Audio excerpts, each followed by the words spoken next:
Do you know what I think the best thing is about an orchestra? It's massive. There are so many musicians, so many instruments. I absolutely love it. Do you know what I think the worst thing is about an orchestra? It's massive. There are so many musicians and so many instruments. Sometimes it can be really difficult to work out where a sound is coming from, especially if a composer asks a musician to play their instrument in an unusual way. As Alice moves through the looking glass world, a whole host of zany things happen, and I try to add some of that silliness into my music.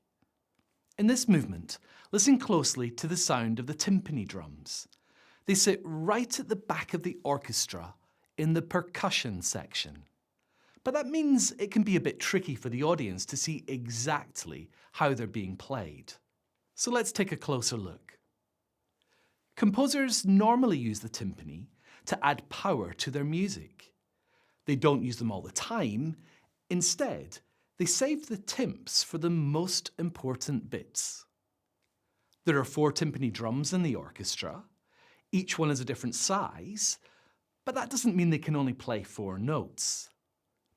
Modern timpani have foot pedals, and if you move the pedal, that changes the pitch of the drum.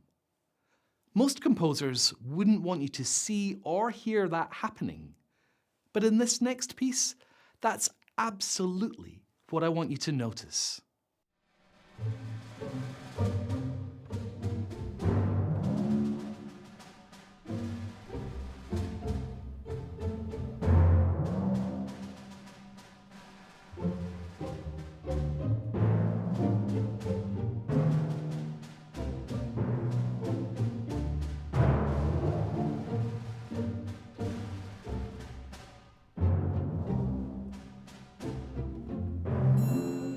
If you hit a timpani drum and then immediately move its pedal, the sound bends. We call that sliding effect glissando.